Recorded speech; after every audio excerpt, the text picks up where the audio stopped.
All right, let's go to the documents folder. Not control panels. I was hovering over documents, you asshole. You saw that. You all saw it. Oh, that's how they did that. They frickin'... All of these are different items, and they just, like, tiled it all. Oh, shit. Just made it worse. Press the cleanup button. Oh, f***.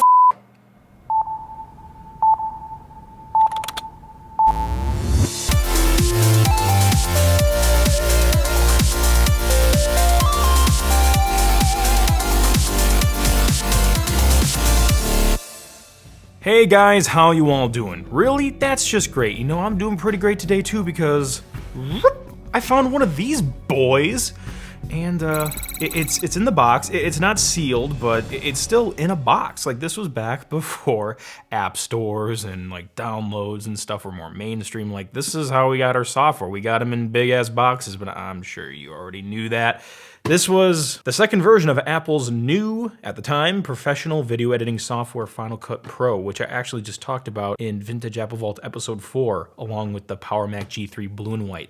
Today, we're gonna bust this out, do an installation sensation, explore everything in the box, and try doing some editing. And now, Final Cut Pro has been around for a long time. Like, it's still used today. Apple has Final Cut Pro 10, which is the latest version of the software. It was the Mac OS 9 era. This only ran on 9.1 and 9.2. You could not run it below OS 9.1, and you could not run it on OS 10. So this was a very picky piece of software. But yes, it was based on Apple's Quicktime technology, so you could actually like watch video in real time, and you had Firewire on the Power Mac G3, so you can import video in real time. It was pretty phenomenal, especially for late 90s, early 2000s. There we go, Firewire, QuickTime, and everything had eyeballs on it back in the day. Like Photoshop was all eyeballs, Final Cut was all eyeballs, everything was eyeballs back then. I don't know why. And this actually came with some other software. It came with PeakDV and Cleaner Easy, which I've never used, so that might be interesting if we get to that.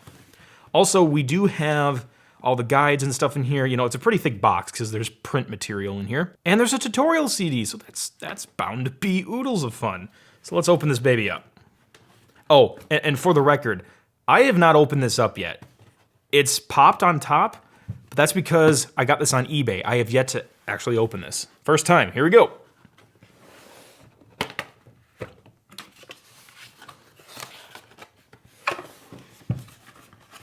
I think it actually comes out this way.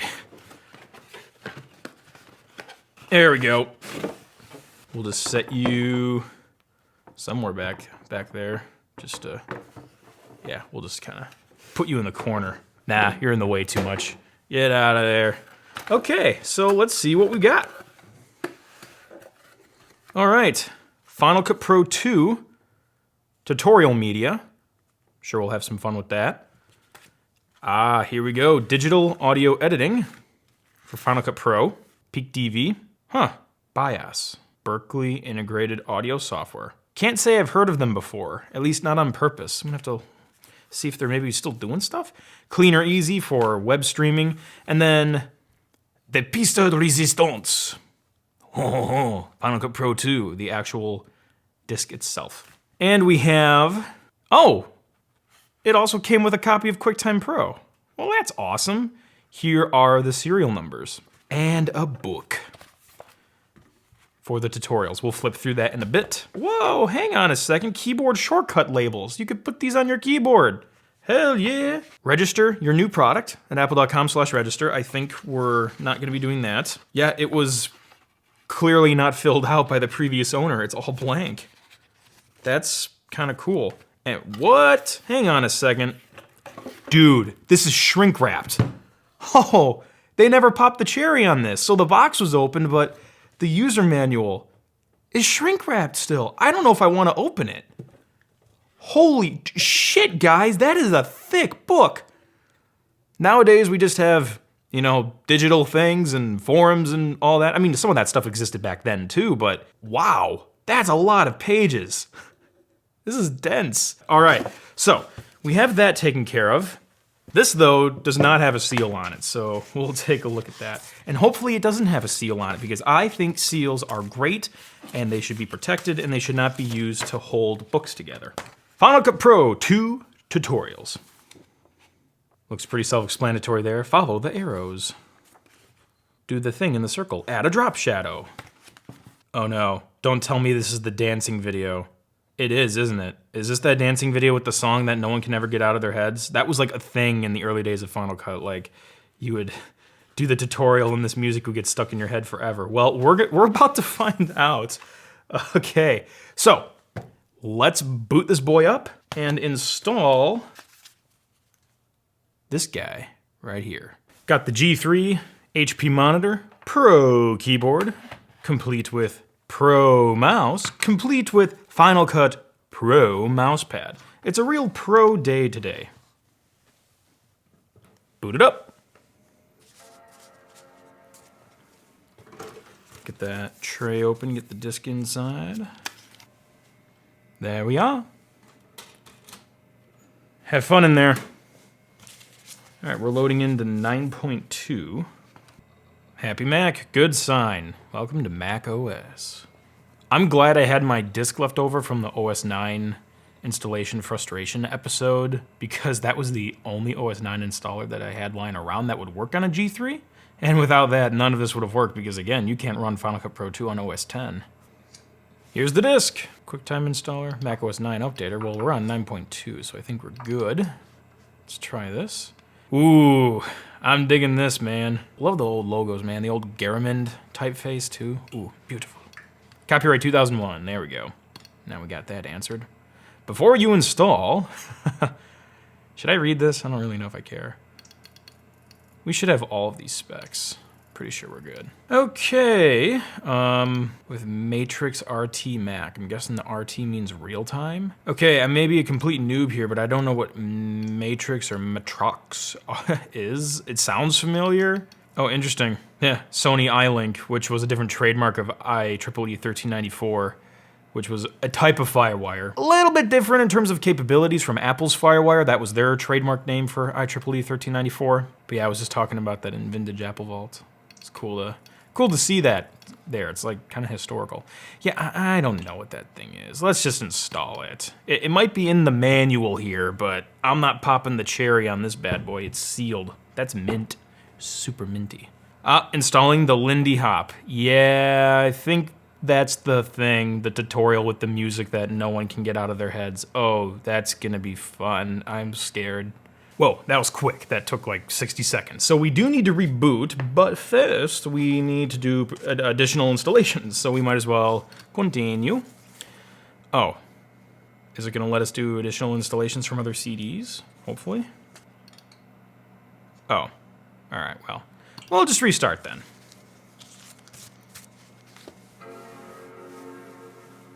Disk 1 done, let's take it out.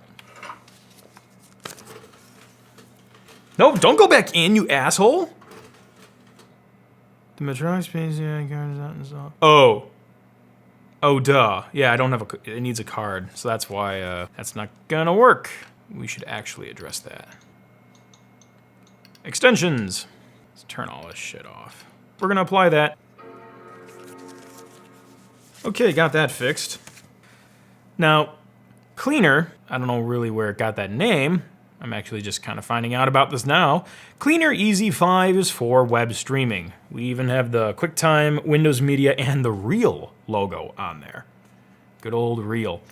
We're not going to be streaming to the web, so I don't think we need that. We will install PeakTV, but first, the lovely tutorial media. That'll be number 2. Pop it in. Close her up. Are we in Europe? No, we're in America, so we'll install the Ntsc tutorial. Although, I don't have a problem with PAL. Dance shots, oh yeah. I know where this is going. And here are the project files, oh boy. All right, let's go to the documents folder. Not control panels, I was hovering over documents, you asshole. You saw that, you all saw it. Okay. As for our scratch disks and all that, we'll just make a folder in Documents. Let's install this stuff or transfer this stuff right into there. And we're done. Let's eject that. And then the final disk, PeakTV. Oh, aren't they fancy? They have their own little graphics in here. Oh. Oh, that's how they did that. They frickin'... All of these are different items, and they just, like, tiled it all. Oh my gosh, that's kind of clever. You don't need to do that nowadays because you can put your own background image in this stuff, but that's funny.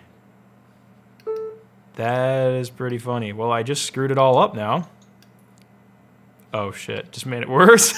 Press the cleanup button, trying to make it better. Let's just run the installer. Oh, it looks like it reset mostly. Cool art, man. Let's do it. Ooh, I understand. I will fill out the registration card by hand and fax it, yes. That is exactly what I'll do. Mm-hmm. Let's get that out of there. All right, let's boot up Final Cut Pro for the first time on here. Stay closed. There's the Peak DV folder. Final Cut Pro 2. Now, I'm guessing we need to put in the code. We have that, so that'll be good. Boot her up. There it is. All right, so I'm gonna need a keyboard for this. Oh, do we need an organization for it to go through? Krazy Ken Incorporated? No, I bet we need dashes in the code. It doesn't automatically do that. And it's still grayed out. Let me guess, it's also case sensitive. Yeah.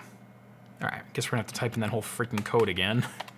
This time with it all capitalized, caps lock on, and the dashes. Picky, picky, picky.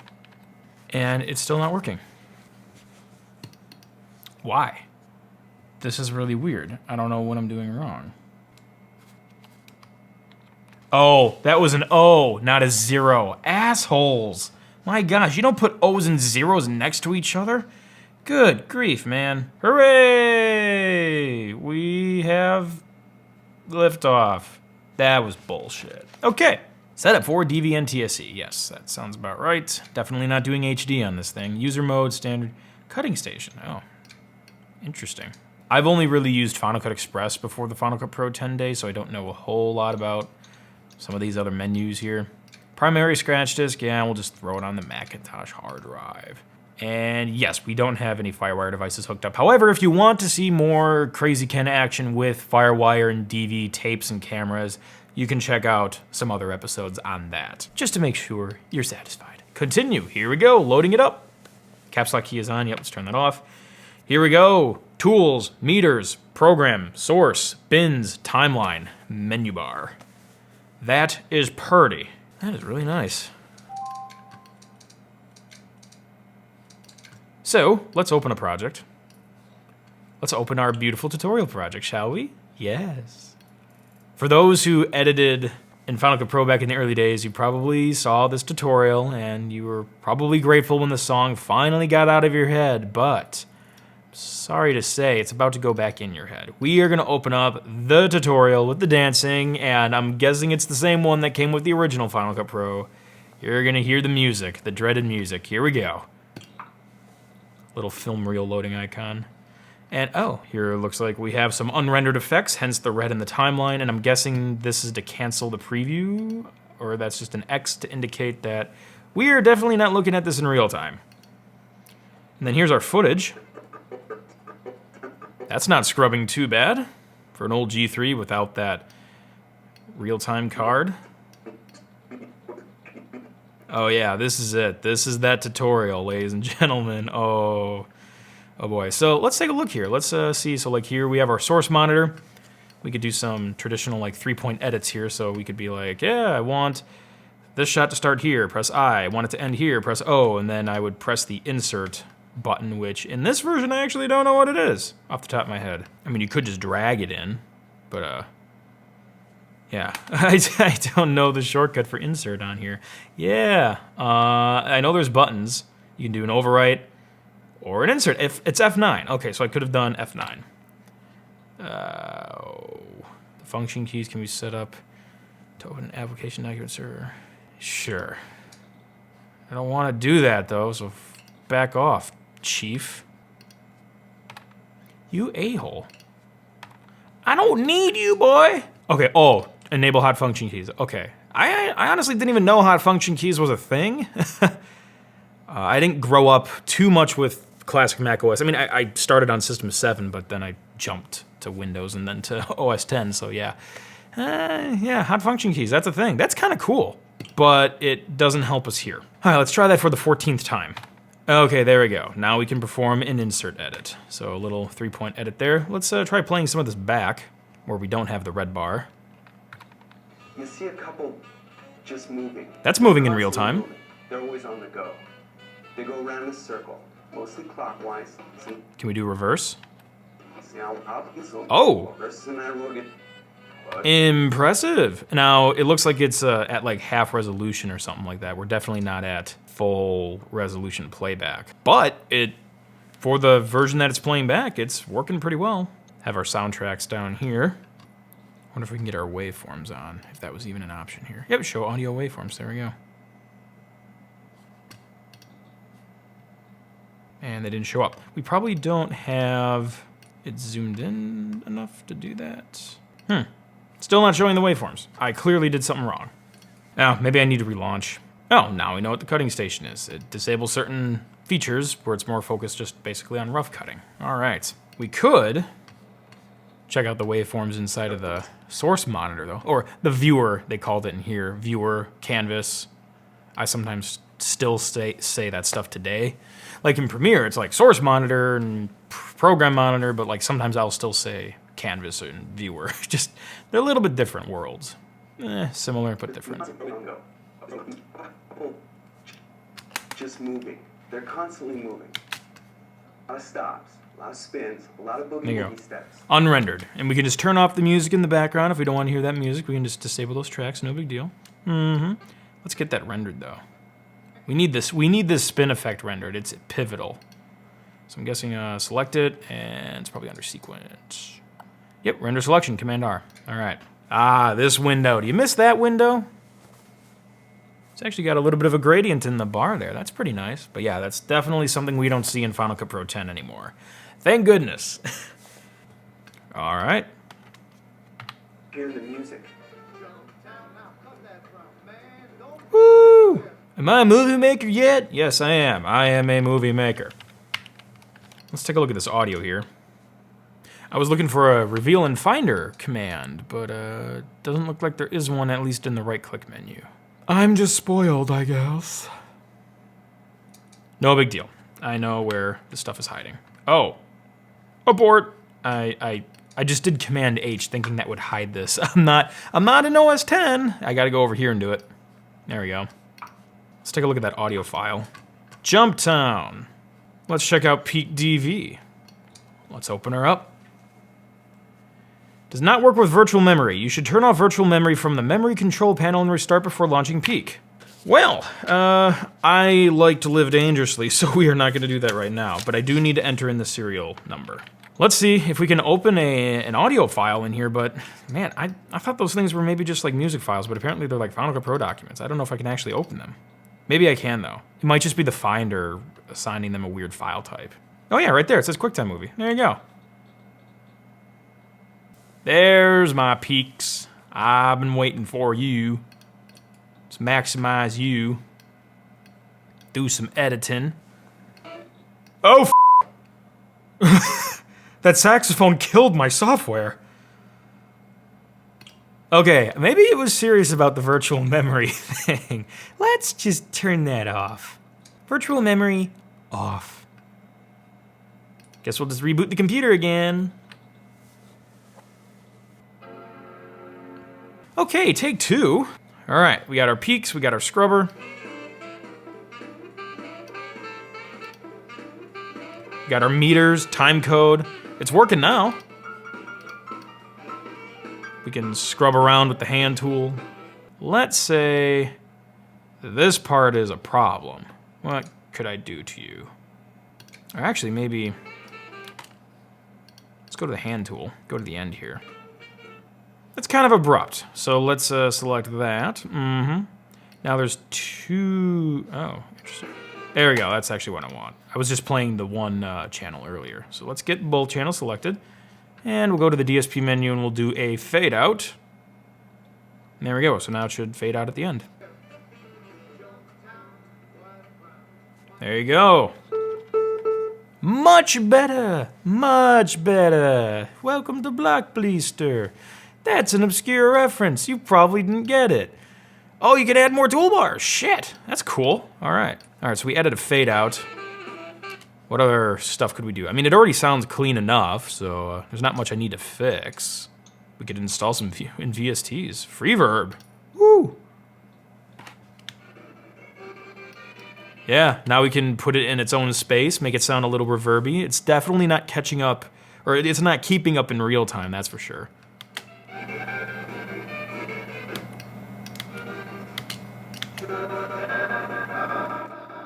Oh, that's scary sounding. I love it. So we could probably turn that off. I have no idea how to remove an effect now. This is good.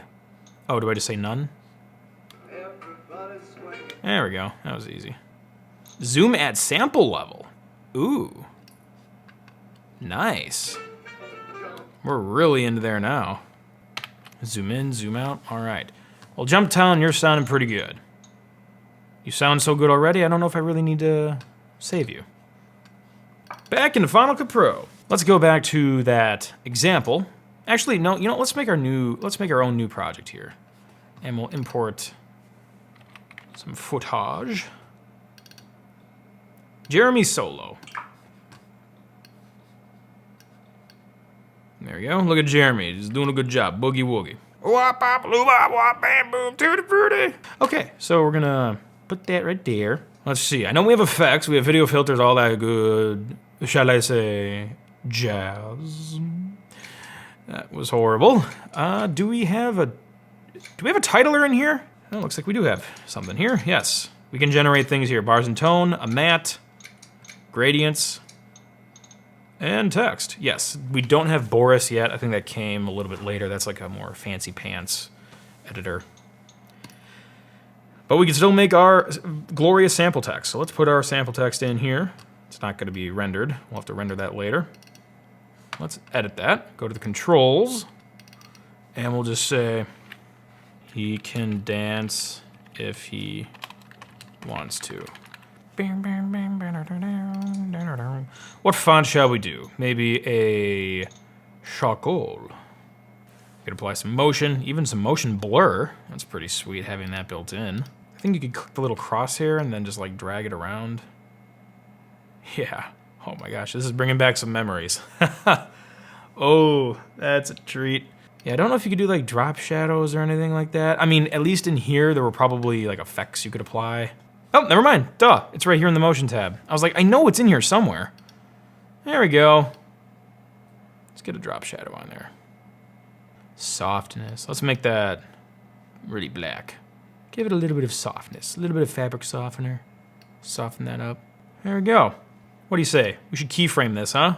So keyframing was pretty straightforward too. Inside of motion, the motion tab here, we could basically just be like, all right, so this is where I want the animation to end, like right about here. So that'll be the end keyframe. Boop. And I want it to start here. It's gonna be off frame. So I'm gonna bump that up to like, I don't know, 50. Oops, that's the other way. I meant to say like minus 100. There we go. And now it'll animate in, kind of like this. You can see it moving. There's the keyframe path there. And if we're really daring, if we really want to push the limits of our system, we can put some motion blur in there. We can adjust the percentage of the blur to make it more streaky looking, and we can adjust the sample count. If we have the sample count too low, you'll kind of see some like ghosting here. You'll see that? You'll see like the different like layers of the effect, I guess. But if you increase the sample count, you get a much more smooth gradient in that blur. And 32 samples is probably gonna take a bitch and a half forever to render. So we're gonna set that to like 4. And when we're ready, we can Command R that and render it out. Oh my, this is gonna be a while. Oh, holy smokes. Guys, don't take stuff for granted nowadays. Really just don't. You can use those apps and like Instagram stories and put text and stickers over your real-time video in like 4K or whatever, and it just works. Just be grateful for that. Think about this moment, how long it takes to generate text in standard definition, mind you. Yeah, just don't forget about how the technology used to be. And it was even slower before this. I even did a video about editing in Adobe Premiere 1.0 on a 68K Mac. So if you really want to enjoy even a smaller video than standard definition, go check that episode out. That was oodles of fun. And maybe go get some pancakes or something while this is rendering, because it's going to be a while. And let's see how that text looks.